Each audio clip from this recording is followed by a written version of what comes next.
Welcome back. Amara beat you Touched to it. her.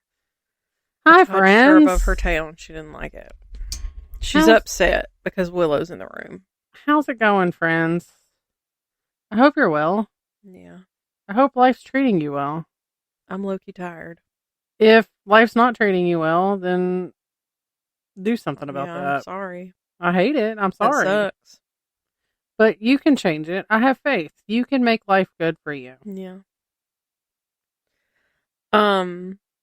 This week we are giving you some Scottish folklore. We wanted to do folklore, but we didn't want to do, we've done Appalachian folklore. I don't know that there's anything left. I mean, I'm sure that there's things we haven't done, and I'm sure that there's plenty out there, but venture a little out of our comfort zone and get into some Scottish folklore. I'm really excited.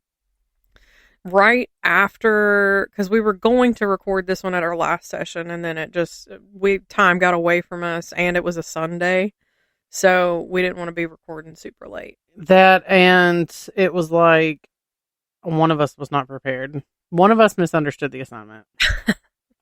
So one of us had to finish writing it. It's okay. It worked out anyway. And that was one less I had to do. So I'm not mad about it. But well, then it evened out because you did all of one of the ones for May. Yeah. So, well, it didn't really even out because you had already done this one. Never mind. You're still ahead. Whatever.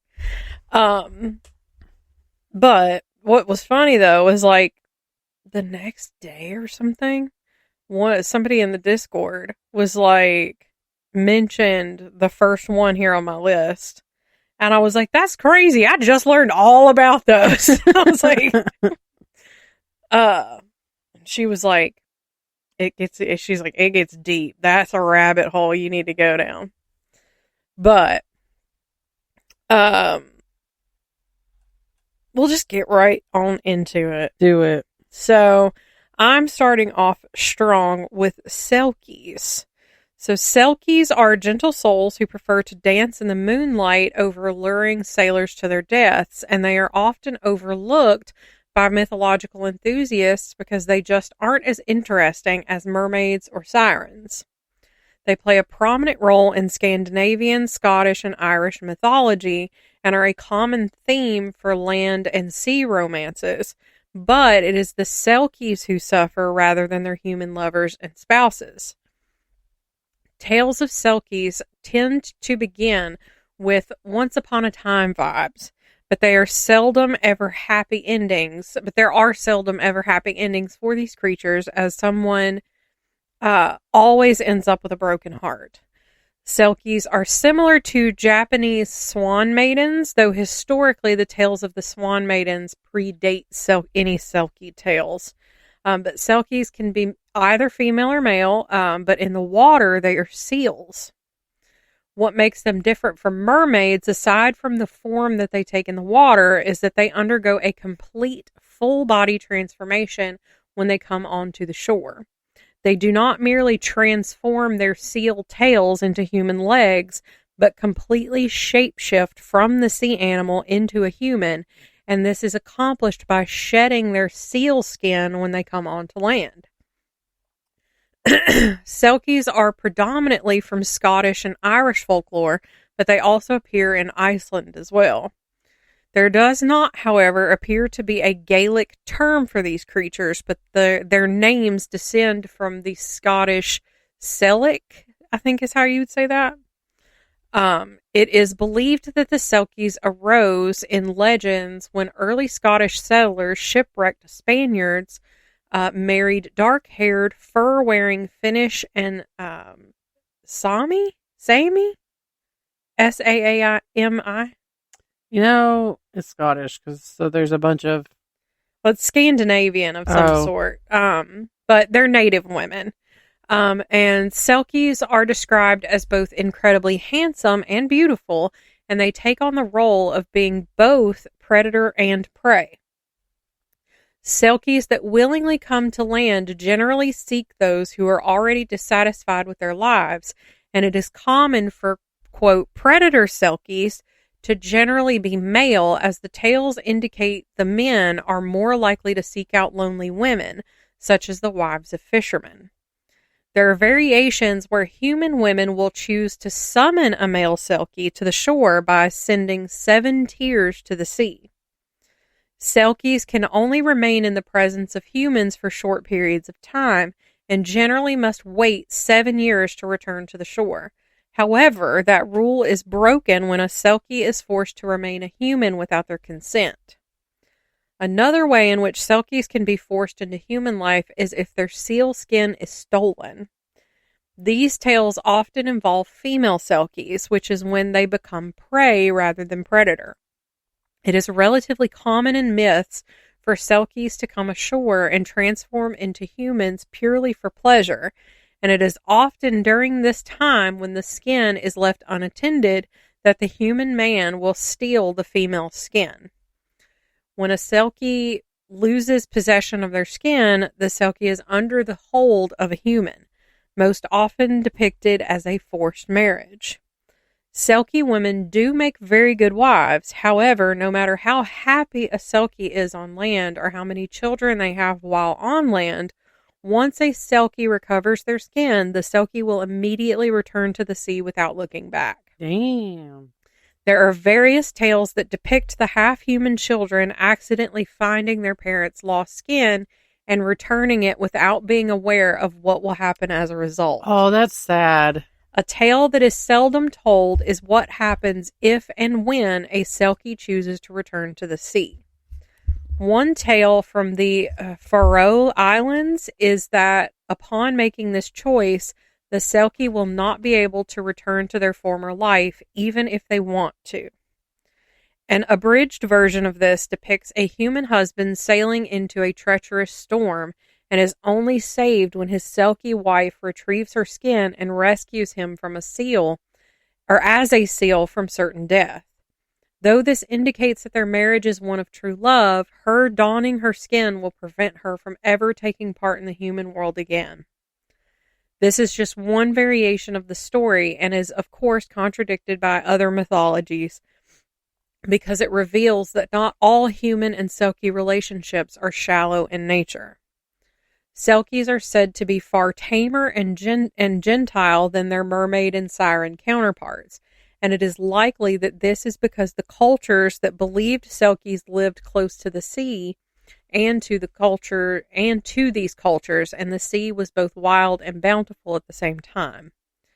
It would be considered reasonable to assume that the nature of Selkies has remained tame throughout all of their legends because the sea was a source of survival for Scandinavians and Scotsmen. I like it. Selkies are much less prominent in cultural traditions today, but they should still be valued for their preference to love rather than harm humans. It is both heartwarming and heartbreaking to think of a Selkie mother watching over her children from the sea. I like that though. Yeah, I think I like that. That one might be my favorite. It's very nice. I wanted to start off with a nice one.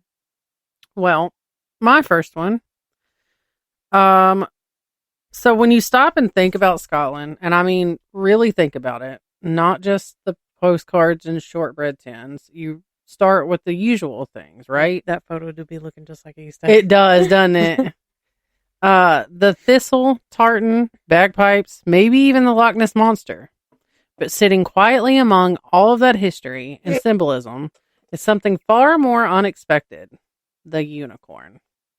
And I'll be honest, it still makes me smile a little bit because it's just kind of crazy. Right. But because it's not exactly what you'd expect a country to choose as its national anthem, but here it is, and it has been for centuries. Now, the story of the unicorn doesn't begin in Scotland at all. It goes back thousands of years, right back to the earliest civilizations. Around 3000 BCE, in the Indus Valley civilization, seals were carved with images of what looked like one-horned animals. Whether those were truly meant to be unicorns or simply stylized cattle is still debated, but it's one of the earliest hints that we have. Similar imagery appeared in ancient Mesopotamia and Egypt, and over time cultures across the ancient world, from India and China to Persia and Greece, began describing creatures with a single horn. By the 4th century BCE, the Greek physician, I don't know how to say this, Cestius or Tisaeus, gave one of the first written descriptions of such a creature. He described a wild animal from India about the size of a horse with a white body, reddish head, blue eyes, and a long horn that was white at the base, black in the middle, and red at the tip. According to him, drinking from this horn could cure illness and protect against poison. Now, modern historians are fairly certain that he was piecing together stories of animals like the Indian rhinoceros, but at the time, people did believe him. Later on, in the 1st century CE, Pliny the Elder wrote about a creature he called Monoceros, a rather strange beast with the body of a horse, head of a stag, elephant-like feet, and a boar's tail, and a single black horn. Not exactly a unicorn that we imagine today, but it does show how the idea was evolving. In the 6th century, the traveler Cosmas why did I include all these names? Cosmas Indiclio,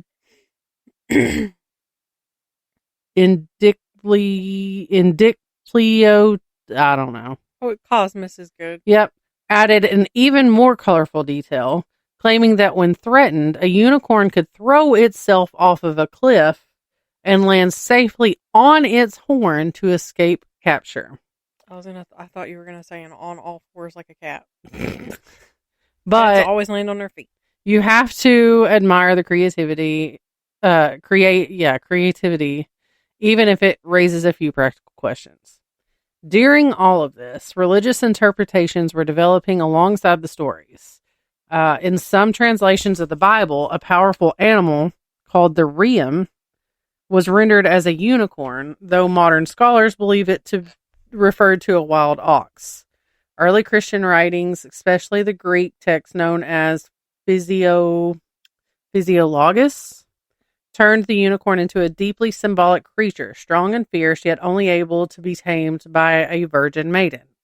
The idea became central to medieval belief, with the unicorn often representing Christ, purity, and divine power. Artistic depictions frequently showed a maiden calming the beast, reinforcing that blend of strength and innocence.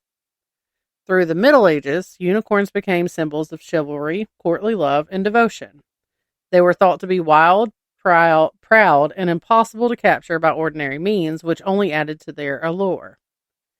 Their horns were believed to have extraordinary healing powers, able to cleanse poisoned water and cure disease. Because of this, unicorn horn became one of the most sought-after substances in Europe. In reality, these were often just tusks from the narwhal or horns from a rhinoceros, but that didn't stop people from valuing them immensely. Honestly, up until I would say I was a full grown ass adult, I thought narwhals weren't real. I thought they were a mythological creature. They're not? No. I'm fairly certain. Like they're real. And maybe they are real.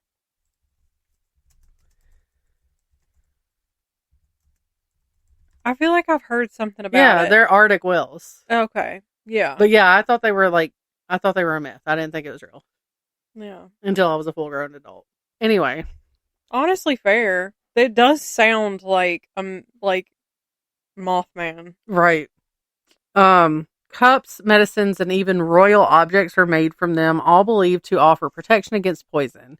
In fact, Denmark's coronation chair was constructed from narwhal tusks under the belief that they were unicorn horns.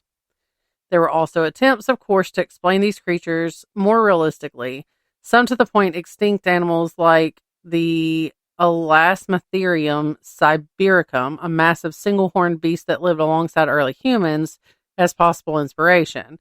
Others suggest animals like Indian rhinoceros, Tibetan chiru, or even the okapi contributed to the myth. But really, the unicorn seems to have grown out of a mixture of misunderstanding, imagination, and human tendency to turn the unfamiliar into something magical.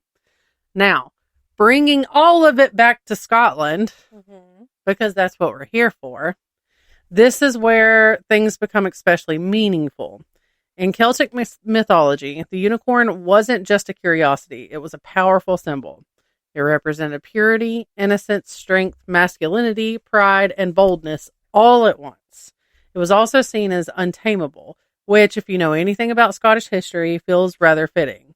There's a certain stubborn independence there that people have always admired, which, true. The unicorn first appeared in Scotland's royal coat of arms in the 12th century during the reign of William I of Scotland. From there, its presence only grew. By the 15th century, under James III of Scotland, unicorns were being minted onto gold coins, and the symbol became widespread. Oh my god, I want a gold coin with a unicorn on it. Important nobles were even granted permission to include unicorns in their own coat of arms, which was considered quite an honor. One notable example being the Earl of Kinnoul. Around this time, unicorns also began appearing on market crosses, the central meeting points of Scottish towns and cities where trade announcements and ceremonies took place. These structures found in places like Edinburgh, Culross, Preston Ponds, Dunfermline. I'm very sorry if we tag this episode Scotland and then we're just two Southern girls. Southern American girls. Yeah. And Falkland often featured unicorns carved into them or standing carved into them or standing proudly on top, placing the symbol right at the heart of everyday life. By the mid-16th century, the unicorn had become firmly embedded in royal heraldry, often shown as two unicorns supporting a shield. These weren't gentle decorative creatures either. They were typically depicted with crowns and heavy gold chains wrapped around their bodies. That detail is quite telling. The chains likely symbolized the immense power of the unicorn, suggesting that only a king could control such a force. Everything changed in 1603 with the union of the crowns. When James VI inherited the English throne, he combined the symbols of both nations. One of the unicorns was replaced with the English lion, creating a new coat of arms that reflected unity, but also a bit of rivalry.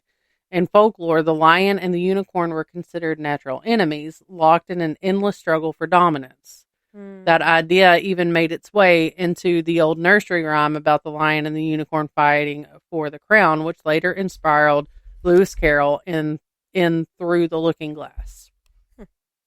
At the same time, unicorn imagery continued to flourish in art. The famous hunt of the unicorn tapestries, rich with symbolism, depict the creature as both hunted and restrained, echoing themes of sacrifice and divine meaning. Today, those works can be seen at the Metropolitan Museum of Art in Stirling Castle. Even as specific thinking advanced and belief in unicorns began to fade in the 18th century, their symbolic power never really disappeared.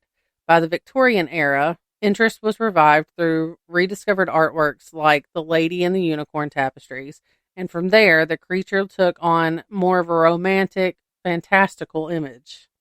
In modern times, of course, unicorns have become almost playful, bright, colorful, and everywhere from social media to children's toys, but that's quite a departure from their older, more formidable reputation. Still, Scotland has held on to that deeper meaning. You can see unicorns all over the country if you know where to look. In Edinburgh, that's how you say that, right? Edinburgh. Okay. In Edinburgh alone, they appear on the gates of the Palace of Holyrood House, inside Edinburgh Castle, and hidden along the carvings of St. Giles Cathedral. Some of them tucked away so cleverly you might miss them entirely unless you're really looking. They turn up on market crosses across the country, at Stirling Castle in the tapestry displays, and even as the figurehead of HMS Unicorn in Dundee. They're also preserved in historic collections on cups, furniture, armor, and decorative pieces in places like Broddick Castle, Castle Fraser, Craith's Castle, Fyvie Castle, Culross Palace, and Falkland Palace. You'll even find them in clan crests, quietly carrying the same symbolism forward through the generations. I'm almost done. No rush. gosh. And then, of course, there's the lighter side of things. Every year on April 9th, people celebrate National Unicorn Day, which feels like a modern nod to something very ancient. It's a bit whimsical, yes, but I think it's part of the charm, which we didn't know anything about when we chose this topic. So it just kind of fit because this is being released in the month of April. Yeah. Now, alongside the unicorn, Scotland has its darker folklore too, like the Kelpie. Unlike the noble unicorn, the Kelpie is a dangerous water spirit. We've already talked about that. No, you talked about the Selkies, not the Kelpie. Okay.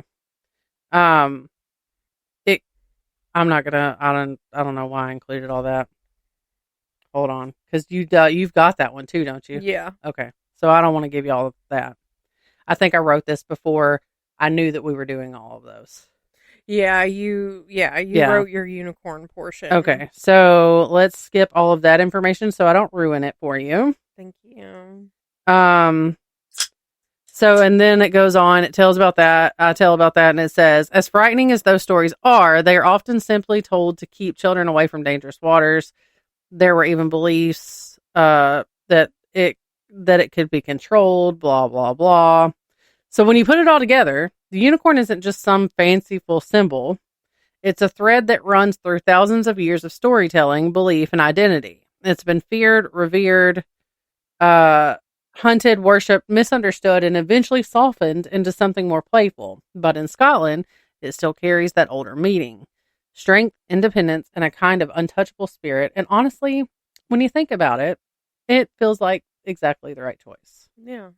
So, sorry that was longer than normal things, because 10 out of 10, that's the only thing I had for this episode. Quite long-winded. So, I made it be longer. I'm quite long-winded, and just wait. Y'all aren't even ready for the New York episode. Hey, so I told you I sent that text for proof of life. Yeah. And I said, tell me something that only I would know. Yeah. Or that only you would tell me. Mm-hmm. One time I tricked TJ into thinking there was something on my lower back and I farted in his face. I said, okay, you pass. That's funny. All right. Translated from Gaelic, Cúshi is the dog fairy and is associated with the color green, but the dog's shaggy coat is said to be so dark that it appears to be nearly black. If that wasn't enough to recognize it by, then the sheer size of it would catch your attention. It is said that the dog fairy is about as large as a young bull and will leave footprints that are the size of dinner plates on sandy beaches. Damn. Other characteristics... See, the white girl in me is like, come here, puppy. White people be like... One thing about me is I'm that white woman that's like a big-ass dog. Let me just roll on the floor and play with you. I just love a dog. Other characteristics of this type of fairy include that its tail will either be braided or curled over itself. Yes. One would think that just seeing this type of beast would be incredibly frightening. However, the real danger is when you are able to hear it. Listen, I just look at it, I'll be like, let me love you. Listen. Generally, these creatures are silent while they hunt for humans to take down to the fairy realm, but it will let out 3 loud barks once it is locked in on its prey. If you hear one, then you will know that the dog fairy is coming for you. The second bark means that you do not have long left to make it safely indoors. Once you hear the third bark, your time is up. Most legends surrounding the Cúshi are short anecdotes about where they can be located and why you need to avoid them. They are said to be omens of doom and an untimely death, and in Scottish folklore, they are considered to be one of the most dangerous folk creatures. There aren't very many tales of the Cúshi around Scotland, but the island of Tiree seems to be a hot spot for these creatures. One involves an older woman who was gathering driftwood on one of the pristine white beaches and wasn't aware of these stories. She heard an unnaturally loud bark in the distance, but shook off the uneasy feeling and continued to fill her basket. It wasn't long before her neighbor appeared, and the two began to chat when the second bark crashed over the beach. When the older woman mentioned that she had already heard it once, panic filled the face of her friend. She didn't hesitate and grabbed her arm and threw the driftwood to the sand. She dragged the older woman home as fast as possible and barred the door. Once they were safely inside, the flustered woman explained to the older woman how lucky they were to have escaped the clutches of the Kushi. On one dark evening, a shepherd was resting in his cottage in the Cairngorms when he heard a scratching sound which he assumed was his sheepdog returning home for dinner. When he opened the door, he was staring straight into the eyes of an enormous Kushi with blood-red ears. He feared that his time was up, but instead of letting that ominous bark, the fairy dog padded inside the home and lay down by the fire. The shepherd did not want to offend the creature, and he lay down food and water before he quickly shuffled away again. And to his surprise, his surprised guest drank the water but refused to eat the food. The sheepdog returned minutes later and immediately flattened itself to the floor when it saw the Kushi. The fairy dog made a noise, and tentatively the sheepdog crept toward it to devour the dinner that it wouldn't eat. Just before dawn, the Kushi gently licked the shepherd's hand before it wandered into the morning. Several months later, when winter had settled into the area, the shepherd was in trouble and he needed to round up his flock before the snow got too deep. However, his sheepdog had been injured. He struggled through the drifts and came across the shaggy green creature that had previously visited with him. He was convinced that this time would be the time he met his end, and he closed his eyes. But nothing happened. When he opened his eyes again, he saw the Kushi effortlessly bounding through the snow, rounding up his sheep, and in no time at all his flock was safe and well. The fairy dog was back at his feet. As the shepherd peered around in amazement, he felt a soft lick of his hand again, but when he looked down, there was nothing there. Not many people ever believed his story, but regardless, it stands as testimony that not all Kushi are bad. See, I'd be like, let me love you. Just let me love you. I think that one just needed some assistance and somebody didn't freak out and helped it. Right. And it remembered that. Okay, so my next one's pretty cool. Okay. Mm-hmm. All right. So let me tell you this the way I'd explain it if all of us were in the same room. Okay. Okay. Once you start pulling all these pieces together, it's pretty freaking awesome. So you've got this stretch of water up in northern Scotland called the Minch something. Mm-hmm. And honestly, it's always had this rep for being rough and unpredictable and dangerous. It runs between the Scottish mainland and the outer Hebrides, places like Lewis and Harris, and it's not just a tiny passage.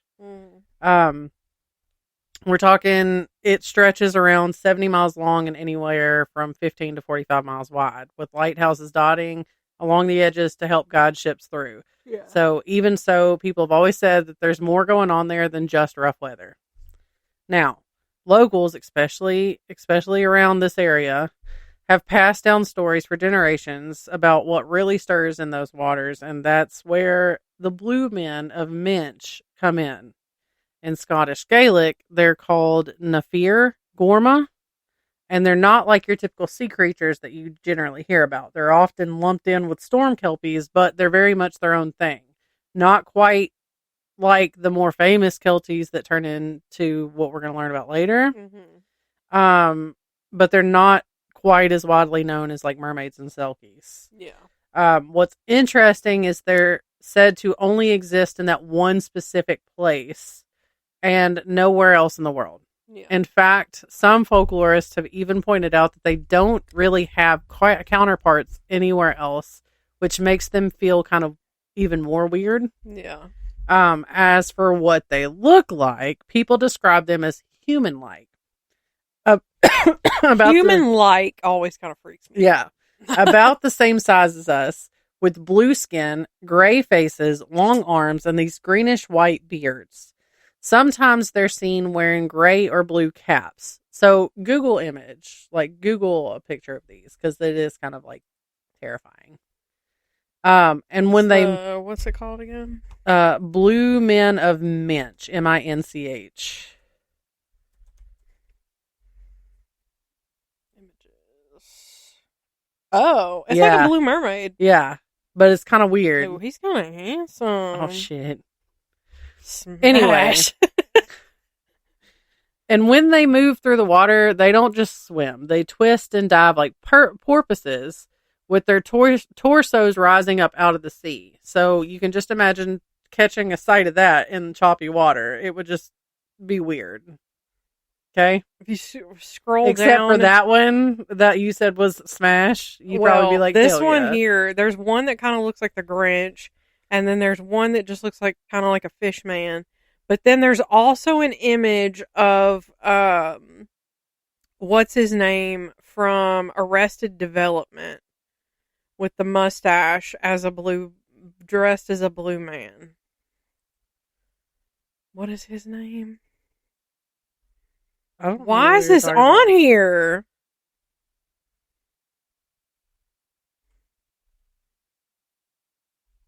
Continue. Anyway. So most of the time they're said to linger around the Minch, especially near the underwater caves by Shiant Isles or Shint. I'm really sorry if anybody from there is listening because I'm terrible.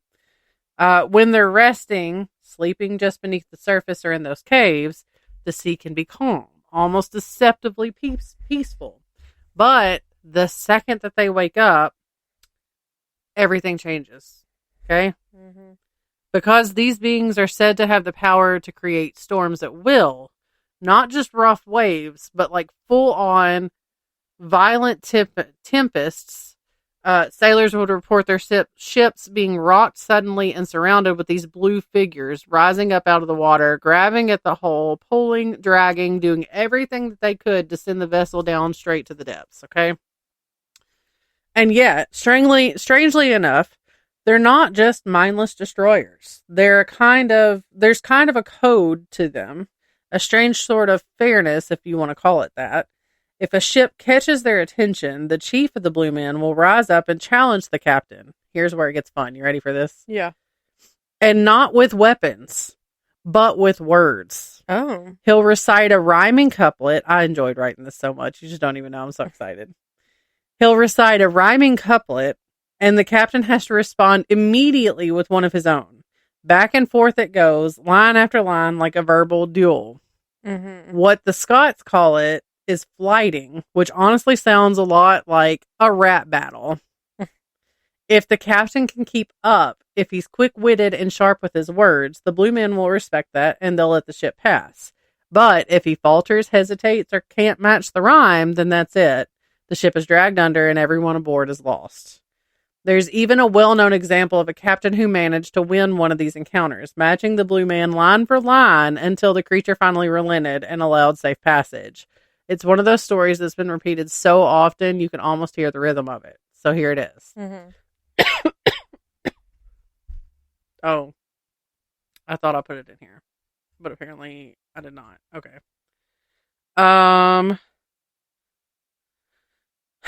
Anyway, sailors also believed these things had names, very human ones. Actually, like Duncan, Donald, and Ian Moore. There's a story passed along in an old folklore accounts that about a group of fishermen who tried to capture one while it was sleeping on the water. They managed to tie it up with ropes and chains, thinking they'd succeeded, but of course it didn't last. As they were sailing off, two other blue men came racing toward the ship, calling out to each other. Duncan will be one, Donald will be two, and there was enough to wake the captive. He broke free, like the ropes were nothing, declared he didn't need help, and leapt straight back into the sea. Left those fishermen shaken, I'm sure, but with nothing but a story to tell. Despite all that danger, though, there's this other side to them that people don't always talk about. The outer Hebrides, locals used to leave offerings like pouring ale into the sea to keep the blue men content. In return, they'd hope for calmer waters and even for good seaweed to wash ashore for fertilizer. There's even a tradition tied to Samhain where candles are lit along the shore, and that's believed to connect back to this relationship with the blue men. So you've got this strange balance, danger and respect. If you treat them right, they'll probably leave you be. If not, well, take your chances. Now, where these stories actually come from, that's where the things get a little bit murky and honestly kind of fascinating. Some people believe the blue men were purely mythical storm spirits or a kind of sea-dwelling fairy. There's even a tale that they originated as fallen angels, part of a group cast out of heaven. According to that story, the ones who landed on land became fairies, and the ones who stayed in the sky became the Northern Lights, sometimes called the Merry Dancers, and the ones who fell into the sea became blue men. But then you've got more grounded explanations too. Some historians think that the stories might go back to the Picts, Picts, those early inhabitants of Scotland who were known at least by the Romans as Picti, meaning the painted people. They may have used body paint or tattoos, and if you imagine seeing groups of them moving across the water in small boats, painted blue and rising with the waves, it's not hard to see how that image could turn into something more mythical over time. Others suggest a connection to Viking Age, roughly between 750 and 1050, when Norse raiders were active around Scotland. They often took slaves from different regions, including North Africa. Some believe that escaped or abandoned slaves, possibly wearing blue clothing or seen from a distance in the water, might have inspired these stories. There's even a linguistic detail in Gaelic where blue men could also refer to a darker-skinned individuals, which adds another layer to that theory. And honestly, when you step back and look at all of it, it's probably a blend of things: history, fear, imagination, and the need to explain a stretch of sea that could turn deadly without warning. The Mensch itself even picked up a name tied to them, Shruth Nam Fear Gorm, meaning Storm of the Blue Men. That alone tells you how deeply the stories took hold. So whether they were ever real in physical sense or not, they became very real in the minds of people who sailed those waters, a way to explain the storms, to warn sailors, and maybe even remind folks to respect the sea. And I'll be honest with you, if I were crossing that stretch of water, knowing all this, I'd be keeping a very close eye on the waves and probably be rehearsing a few rhymes in my head just in case. Man, I really wish I had put... It's giving epic rap battles of right, history. Hold on. I want to see if I can find... I sent you a picture of the one I said was hot. I want to see if I can find... Because the little... I bet if I move that rock in the middle of the floor, she'd start rubbing all over it. The little... Okay, so this one... There's one record of a victorious captain, Blue Man of the black cap, what do you say, as your proud ship cleaves the brine? Captain, my speedy ship takes the shortest way, and I'll follow you line by line. Blue Man, my men are eager, my men are ready to drag you below the waves. Captain, my ship is speedy, my ship is steady. If it sank, it would wreck your caves. And I was like, that's pretty cool. Yeah, I like that. That's pretty cool. But I feel like there was another one too. I'm not going to sit here and go through all of these, but I was like, this is so awesome. One of the articles that I read for this, like the way it ended it was like, it was pretty damn funny because it was like giving nods to like modern day rappers and stuff. Oh. And I was like, yes, I love it. All right. My next one is, hold on, let me look at this picture. Please do. It makes him seem... Girl! It makes him seem hot. Kinda. It's given like Neptune. Yeah. It's given Neptune. Yeah. I could see Pixie doing a Sims character like this, though. Oh my god.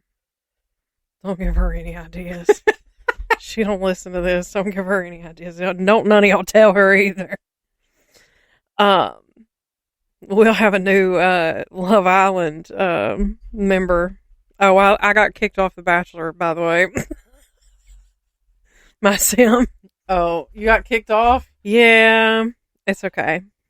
I lasted a week. My girl was not. She wasn't happy there. She literally, like, as soon as she heard, he was like, let's just be friends. And my sim goes, okay, bye.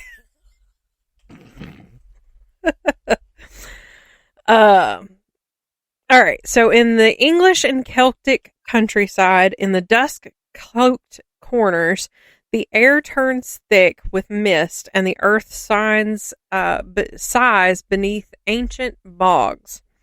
From here rises a strange and flickering light that dances just out of reach. A trick of the night, the phantom lamp is carried by an unseen hand, always luring the lost and the curious further into the wild. The will-o'-the-wisp is said to be a creature of the light and deception, a ghostly herald that beckons travelers down winding, treacherous paths. No one has ever said they were captured by one, but how could they? The creature is not flesh and bone, and it is not bound by the rules of the natural world. It isn't a spirit or a flame, but is instead something in between. It is an insubstantial spark that hovers just above the ground. Sometimes it is blue, sometimes it is golden, and it is always retreating whenever anyone dares to approach it. Some claim it is a restless soul, a fairy's trick, or even a quick glimpse into another world where the light of distant stars bleed through the fabric of reality. The stories vary, and in England it is often said to be the work of hickeypunks, which are one-legged goblins that hold up a lantern to mislead wary travelers into sinking marshes. You know what? I'm going to look into that, and we're doing a deep dive just because of the name. Hickeypunks? Yeah, I'm here for it. In Ireland, it is Stingy Jack's eternal burden, a cursed soul that is doomed to wander with only a hollowed-out turnip for light, the first of what would become the jack-o'-lanterns of Halloween, which I believe we have talked about that before. Yeah. In Scotland, the spunky flits above the Highland moors, laughing noiselessly as it guides hunters into deep lochs and mires. Whether it is a spirit, a trickster, or something even stranger, the will-o'-the-wisp is bound by a singular purpose. It leads. It leads those who follow away from the beaten path, away from hearths and homes, away from the safety of the known world. Some say it is malice, and others claim it is mischief, while a few unlucky ones claim that it is hunger. For those who decide to pursue it, the outcome is seldom kind. The lights never guide towards safety. It only leads one deeper into the wild.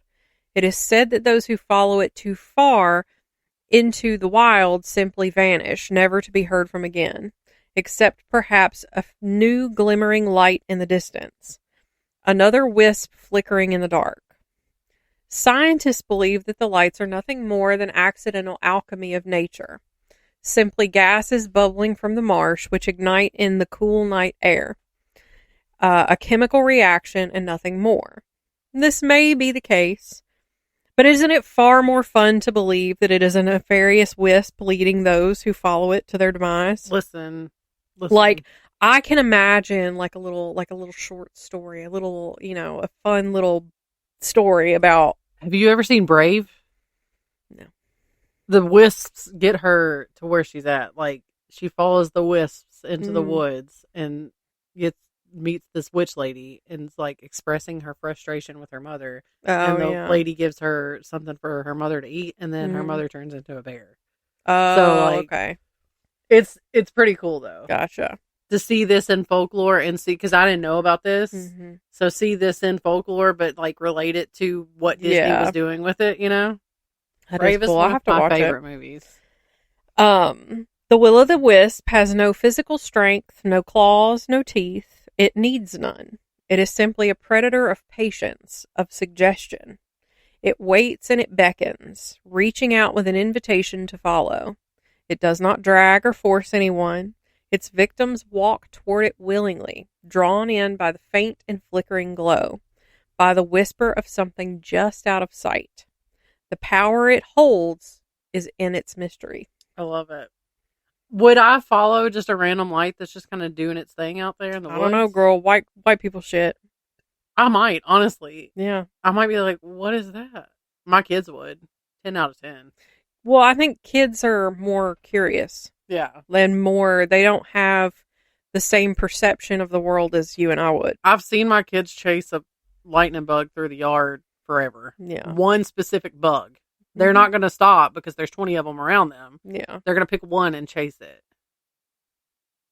That's a thing we do. We make memories, and when the lightning bugs start coming out and it gets dark, do it. Where I'm like, do it while they're around. Yeah, do it while they're around. Before we go to bed, we like to go out and catch them and make wishes. Yeah, do it while both the lightning bugs and the kids are around. Right. Because I don't know about the lightning bugs. They're slowly vanishing. Okay. Next one. These are cute. Okay. Like pictures of them. So in Scottish folklore, particularly down along the borderlands between Scotland and England, you've got these creatures called redcaps. They're also known as powries or dunters, and they're part of what's called the unseelie court. I feel like we've touched on that in the past. Yeah, unseelie court sounds familiar. Which, if you know anything about that side of things, you already understand that we're not talking about anything friendly or forgiving. I think we touched on it when we talked about the Fae. Yeah. These are yeah. That sounds familiar. These are malicious, dangerous beings, and the kind that you really don't want to cross paths with. They're most strongly tied to the borders, and not just anywhere there either. They're said to haunt ruined castles and abandoned towers, especially the ones where something terrible happened. And honestly, given how blood-soaked that region's history is, there's quite a list of places. Battles, betrayals, cruel landlords, it all seems to leave something behind, and in this case, people believed it left redcaps. Now, these creatures didn't wander around aimlessly. They wait. They hide themselves in the crumbling stonework, watching for travelers, wanderers, or anyone foolish enough to explore those ruins alone. That was intended. I was gonna say, did we finally circle around to that? Ooh, that was intended. Oh, I lost my spot. Oh, here we go. And when they do find someone, it's not subtle. They'll throw stones from the heights of the ruins, attack without warning, and kill their victims outright.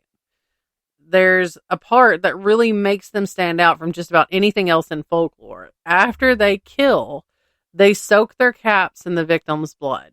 That's where the name red cap comes from. But it's not just for show. The cap has to stay wet with fresh blood. If it dries out, the red cap dies. So in a way, their own survival depends on constant violence, which explains why they're so relentless. As for what they look like, well, it's not something you'd forget in a hurry. They're usually described as short, thick-set old men, almost like twisted little elves, but with their long, jagged teeth, talon-like fingers, and these fiery red eyes that just sound unsettling, to be honest. Their hair hangs down in a wild, grisly strands, and despite their size, they're incredibly strong. They wear heavy iron boots and carry a pike staff, usually in their left hand.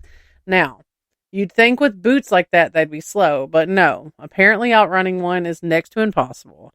They're fast, unnaturally fast. That's giving Twilight the way I worded that. Mm-hmm. And once they've decided that you're their target, there's not much chance of an escape. There are a couple of ways people ever said that you could protect yourself. One is holding up a cross, and the other is quoting scripture. Either of those supposed to drive a red cap away, and if it works, they don't just leave quietly. They vanish in a burst of flame, letting out a terrible scream, and sometimes they leave behind one of those large teeth. Now, one of the most well-known stories involving a red cap centers around Hermitage Castle, which sits not far from the border. That place has quite the reputation all on its own. The castle was originally built around 1240 by Nicholas de Solis, and later it passed down to his descendant, William de Solis. Now, historically speaking, William was involved in a conspiracy against Robert the Bruce around 1320, confessed to it, and ended up in prison in Dumbarton Castle, losing his lands in the process. But the legend does tell a darker story. According to local tradition, William wasn't just a cruel lord. He was a practitioner of black magic. People said he kidnapped children for sacrificial rituals and ruled his land with a kind of terror that made his tenants absolutely desperate to be rid of him. He was described as having every quality that made strength frightening and cruelty unbearable. And it's that cruelty, apparently, that drew the attention of a redcap, known as Robin Redcap, or sometimes Robin or Redcap Sly. This creature attached itself to William almost like a familiar. We've talked about those. You guys know what those are. Some stories even say William summoned him through sorcery. Either way, Robin Redcap brought chaos and destruction across the lands, and in return, he offered William something irresistible: protection. He told William that no weapon, no sword, arrow, or lance would ever be able to harm him. The only thing that could bring him down was being bound by a 3-stranded rope made of sand. Not rope with sand. Not rope with sand, rope of sand. Mm-hmm. Which does sound impossible. Yeah. William believed himself untouchable after that. His cruelty only grew worse, and his arrogance, it reached a point where he seemed to think that he was above everyone else. Eventually, the villagers couldn't take it anymore. Desperate, they turned to Thomas the Rhymer, a figure tied to a prophecy and said to have visited the fairy realm itself. If anyone could outwit something like this, it would be him. And he did come up with something clever. He had them make a 3-stranded belt out of lead, but hollow, so it could be filled with sand. That way, it fulfilled the condition, but in a way no one had thought of before. The villagers returned, stormed the castle, and managed to capture William. They bound him with that belt, and just like that, his protection failed. And here's the thing: Robin Redcap, for all his power, wasn't there to save him. Now, how William met his end depends on which version you do hear, but the most striking one has him taken to nine stain rig, where he was boiled alive in a cauldron. There's even a tale that Robert the Bruce, upon hearing complaints about William, said something along the lines of, "Boil him if you please," not expecting anyone to take it literally, and by the time he tried to stop it, it was too late. Another version flips things around entirely and says it was Robin Redcap himself who led William to that stone circle and killed him there, wrapping him in lead and boiling him as a final act of destruction. Either way, William's end was brutal, and after that, Robin Redcap vanished, but not completely. People claim to see him around the ruins of Hermitage Castle afterwards, as if he were searching for something. There's a belief that he had hid a great treasure during his time there, and he kept returning, trying to find it again. But no one ever did. Now, there's also this interesting thread that ties redcaps to even older beliefs. Some folklorists suggested that the castles they haunt were built by Picts, and that human blood may have been used in the foundations, whether literally or symbolically. The idea is that those violent beginnings could have left behind spirits that later became known as redcaps or dunters. Speaking of dunters, they're said to make rhythmic knocking sounds like someone beating flax. And if that sound grows louder or goes on too long, it's taken as a sign that someone is about to die. So even when you don't see anything, there's still that sense of something lurking nearby. Mm-hmm. What's really interesting, though, is how different these creatures are depending on where you look. And he's bringing me her. Oh. Thank you. It scared me, honestly. Sorry. In Perthshire, for example, there's a version of a redcap said to bring good fortune instead of death. Quite the opposite of the border variety. And in Dutch folklore, you've got something called... when I typed this out, I was like, I Googled it, but I didn't put the phonetic spelling down. Oh. Kabouter mannequin?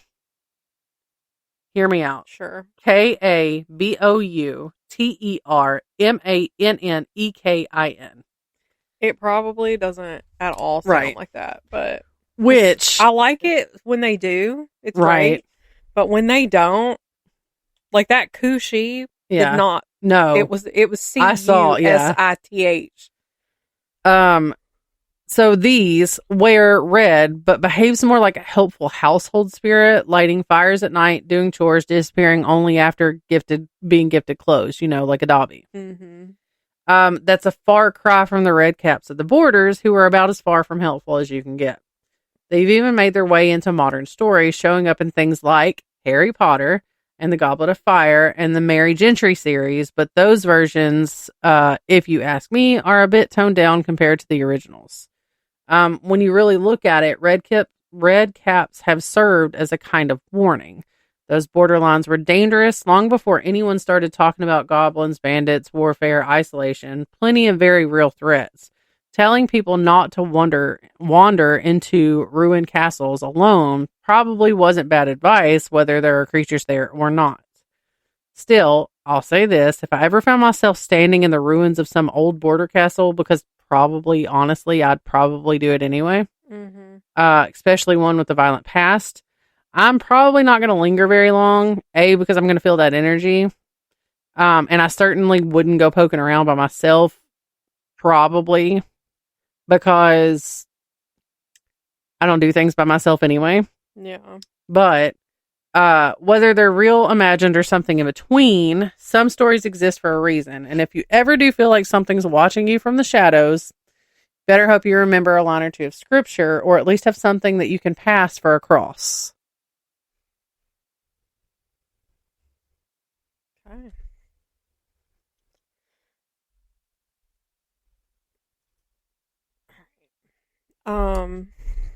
Are we ready? Do you have any more after this? I have one more. Okay. This is my last one. In Falkirk, Scotland, is the home to the Kelpies, the largest equine sculpture in the world. It was unveiled in April of 2014, and the 30-meter tall horse sculptures are situated in Helix Park near the M9 motorway and are a monument to Scotland's horse-powered industrial heritage. But what are Kelpies? A Kelpie is a shape-shifting aquatic spirit of Scottish legend. The name is thought to derive from the Scottish Gaelic words kelpeach or colpack, meaning heifer or colt. Kelpies are said to haunt rivers and streams and generally take on the appearance of a horse. They are not friendly spirits, though, but malevolent ones. The Kelpie appears to be a tame pony beside a river and is particularly attractive to children. However, one should take care because once you are on its back, its sticky magical hide will not allow you to dismount. Once trapped on the back of a Kelpie, it will drag the child into the river and then eat them. These water horses can also take on the form of a human and may even materialize as a beautiful young woman hoping to lure young men to their death. They take on the form of a hairy human who lurks by the river, ready to jump at unsuspecting travelers and crush them to death in a vice-like grip. Kelpies can also use their magic to summon a flood in order to sweep a traveler away to their watery grave. The sound of a Kelpie's tail entering the water is said to resemble the sound of thunder, and if you are passing by a river and hear an unearthly wailing or howling, be sure to take care because it could be a Kelpie warning of an approaching storm. There is one bright side, though. The Kelpie has a weak spot, and which is its bridle. Anyone who can take charge of a Kelpie's bridle will have command over it and any other Kelpie. A captive Kelpie is said to have the strength of at least 10 horses and the stamina of many more, which is highly prized. It is rumored that the McGregor clan have a Kelpie's bridle, which has been passed down through generations and is said to have come from an ancestor who took it from a Kelpie near Loch Scald. The Kelpie is mentioned in a poem entitled Address to the Deil by Robert Burns. Then this is going to sound horrendous in this accent. I just need y'all to know. It's giving Canterbury Tales. Yes. Which... one that I really with the serious... I don't even know. I don't remember it anymore. I'm sure that if I heard it, though, like if I got an audiobook or something, it would trigger me like a sleeper cell. Yeah. When thou's dissolve the snowy horde, be quiet, and float the jingling icy board, then water kelpies haunt the ford, by your direction, and knighted travelers are allured to their destruction. There is a common Scottish folk tale of a Kelpie and the 10 children. Having lured 9 children onto its back, it chases down a 10th. The child strokes its nose and its finger becomes stuck. He manages to cut his finger off and escapes. The other 9 children are dragged into the water, though, never to be seen again. So next time you are strolling by a pretty river or stream, be vigilant, as you may be being watched from the water by a malevolent Kelpie. Dun dun dun. All right, so this one is less about something jumping out and tearing you apart and more about something getting into your head. And honestly, in some ways, that's worse. Okay. Yeah. So when people talk about bogles or boggles, they're not always talking about just one specific creature. Bogle or boggle, I'm going to say bogle, is really more of a broad term across Scotland, especially in the lowlands, but also in the Highlands and even into places like northern England.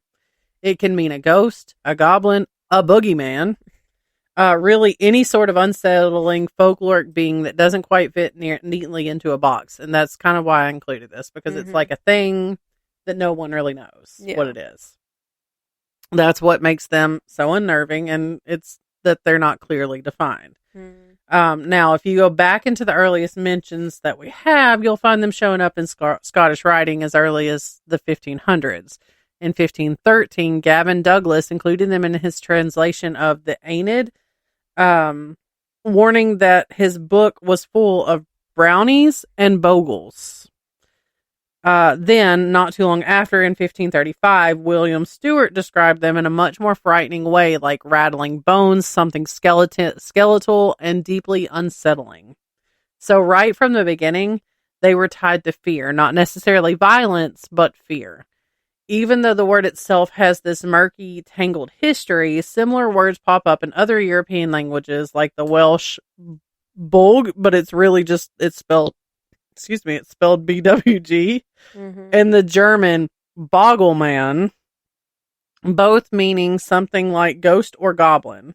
Some people think all of these might trace back to older Indo-European roots, which could explain why the idea shows up in so many places, even if the details change. And over time, the word took on all sorts of meanings. In some other places, it became boggart or boggard, tied to specific locations. In others, it even came to mean something like scarecrow, especially in the phrase tatty boggle, which was used to protect potato fields. Now, what's interesting about boggles is that they really aren't known for killing people. That's not their purpose. They're not servants either like brownies, and they're not out to destroy everything in their path. What they seem to enjoy is confusing people, frightening them, leading them astray, making them doubt what they're seeing and hearing. They're psychological more than physical, and they can take all sorts of forms. Some people describe them as hunched shadows slipping between trees. Others say they look like scarecrows that have somehow come to life with hollow eyes that follow you just a little too closely. And sometimes they're not even solid at all, just a blur or a feeling like something is there when it shouldn't be. They tend to appear in what you'd call in-between places, lonely paths, marshes, barns, fields at dusk, places where visibility is poor and your imagination already starts to get the better of you. But they're not limited to the outdoors either. You'll hear stories of them in attics, cellars, anywhere that already feels just a little bit off. And they love tricks. That's really their whole thing. They'll make strange knocking sounds, whisper when no one's there, mimic voices, sometimes even cries for help. That's one of the most unsettling parts. They'll sound like someone in trouble, and if you follow that sound, you can end up completely lost. There's one story about a shepherd who hears what sounds like a child crying out in the brambles. Of course, he goes to help, any decent person would. But the more he follows the sound, the more the land seems to twist around him. Paths disappear, directions stop making sense, and before long, he's completely disoriented. And then, just when he realizes something's wrong, The boggle reveals itself, laughing in this awful, hollow way before vanishing. He's left shaken, not harmed, but deeply unsettled. And that's the pattern you see again and again. The goal isn't to kill, it's to unnerve, to make you question your senses, to turn something familiar into something confusing and frightening. Now, one particularly well-known type is the tatty boggle. Like I mentioned earlier, it's tied to potato fields and often described as a scarecrow-like figure hiding among the crops. It waits until just the right moment, then jumps out to frighten whoever's passing by. Some stories even say it could cause blight in the fields. But there's also a more practical explanation for that one. Some people think farmers use the story to keep children out of their fields at night, which honestly, that makes sense. It's a lot easier to scare a child away than to explain why they shouldn't be wandering around in the dark. Mm-hmm. And that's something you start to notice with boggle stories all overall. They often serve a purpose beyond just entertainment. They warn people not to wander alone, especially in dangerous or isolated places. They give an explanation for strange noises, lost paths, or things going wrong when there's no obvious reason. There's even a case where these stories crossed over into something that looks almost like a real event. In 1866, a newspaper in Northern Ireland reported on a house being pelted with stones, windows breaking, even the roof being struck by what seemed like unseen forces. The disturbances stopped as suddenly as they started, and the explanation people settled on was that the house had been built using materials from an older place tied to the little people, and the boggles were taking offense. Whether that was belief, panic, or just a story growing in the telling, it shows how real these things could feel to people. Now, boggles aren't just one single creature either. The term can include all sorts of related beings. Things like Shellycoat, Bargus, Bragg, and Headley Cow. You've even got links in some traditions to giant lore, with names like Etten or Jotun appearing alongside them. For example, Shellycoat, who's more of a water-dwelling spirit, once tricked two men into walking along the river Edric. They heard a voice crying, "Lost, lost," from the water, like someone drowning. Naturally, they followed it, trying to help, but the voice kept moving upstream, then all the way to the river's source, and then down the other side of the hill. By the time they finally gave up, exhausted and confused, the spirit burst into laughter, delighted on how thoroughly he'd fooled them. And that right there is a perfect example of what boggles do. Not harm, just mislead, exhaust, and frighten. They've also made their way into literature over the year. Robert Burns used boggles metaphorically in his poetry, as did Lord Byron and Alfred Lord Tennyson. Walter Scott even referenced a children's game called Boggle About the Bush, where one person chases others around like a kind of tag. And then there's a term itself becoming a surname, like Eric Boggle, which, if you think about it, probably started as a nickname for someone who looked a bit intimidating. So when you step back and look at all of it, boggles aren't just monsters. They're a reflection of fear, of getting lost, of hearing something you can't explain, of being alone in a place where things don't feel quite right. They take whatever uncertainty is already there and they turn it into something much bigger. And honestly, if I heard something calling for help out in the dark, especially somewhere unfamiliar, I probably wouldn't chase after it. Because with something like a boggle, the real danger isn't what it does to you, it's what it makes you do. Also, skinwalkers. I'm just over here annoyed. Why? So you mentioned there was another creature that you mentioned earlier that was like Harry Potter based. Yeah. This one is too. Almost word for word. What? The boggart. You mentioned that term. Oh, yeah. That's the one that, like, in the third one, I'm sitting over here getting increasingly irritated because I'm, like, thinking about it, and I'm like, this rat bitch has used, like, a bunch of, like, Scottish folklore in her story. Yeah. Like... Because, like, so... I didn't even make that connection. So, it first comes up, I believe, in The Prisoner of Azkaban. So, when Professor... I can't for the life of me remember his name. He's the one that's a werewolf. Spoiler alert. He's a werewolf. Oh. What is his name? That's going to bother me. Yeah. Hold on. It's really simple. It's a really easy name, but I just cannot for the life of me remember it. Mooney is his nickname. Remus Lupin. Yes, Lupin. That's it. So when he takes over the defense against the dark arts class he's like the third replacement because every year they get a new one. Yeah. So also spoiler alert. So he takes over the position and he's like showing them creatures, right? Because Lockhart, he was doing a shit job. But he's showing them like magical creatures and he has a boggart in the cabinet and it's like nothing. You can't see it because when you see it, it's like it only shows you what your biggest fear is. Yeah. So he teaches them to imagine because that's when Snape pops out of it in Neville Longbottom's grandma's clothes. Yeah. So, and I saw, like, while you're telling that, I'm like, this bitch. I'm like, and then I'm over here Googling, do the Scottish hate the English? Because I feel like there's, like, some tension there, but it could be the Irish. I'm not 100% sure. I think it's the Irish. But I'm like, and literally, because, like, she's been accused of plagiarism. Yeah. Of that story.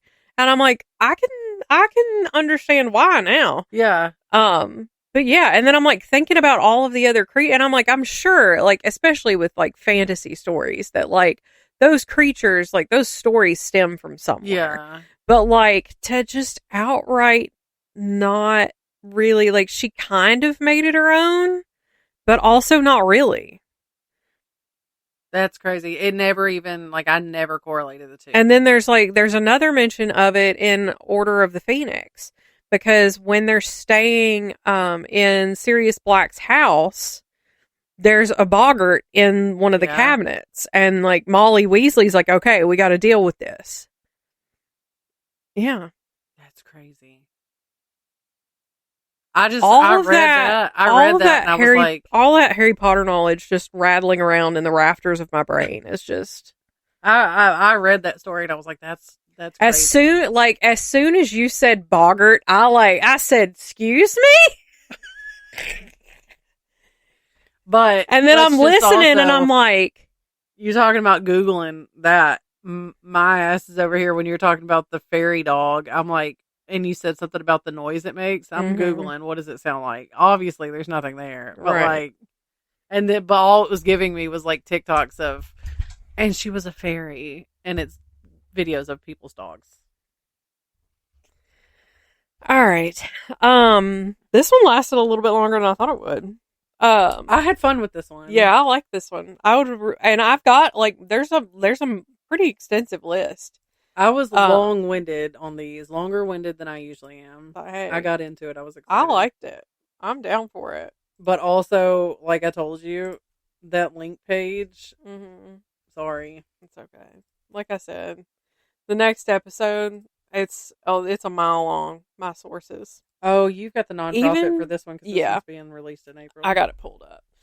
So for the last time this month, we are sharing our nonprofit of the month, which is Autism Tennessee, and they have been serving the Middle Tennessee community for almost 30 years. It all began with a few determined families who came together in search of support, understanding, and connection. We are deeply grateful to those founding families whose vision, persistence, and compassion laid the groundwork for what Autism Tennessee has become today. Their grassroots effort in 1996 has grown into a vital organization serving autistic self-advocates, families, and the broader community. Thanks to their efforts, we've spent 3 decades building programs, sharing resources, and standing up for a world where autistic people are seen, heard, and valued. And should you feel inclined, you can go to their website, which is linked in our description, and there is a donate button on there, no matter where you click on their website, there is a donate button at the top of the website. So, and I think there's also ways you can like donate your time and stuff as well. Cool. Should you feel led to do that. And while you're down there in our description, checking things out, seeing what we've got down there, you can follow us. Seeing what we got going on down there. Check out our nether regions of this episode. And I like that. Let's start using that. And follow us on Facebook. Instagram. You can find our nether regions on Facebook and Instagram and TikTok. And YouTube. You can send your dear wanderers. And not your nether regions. No. We don't want to see that. Keep those to yourself. We're not interested. To the email at wandersofweird @gmail.com. Okay, bye. Smell you later.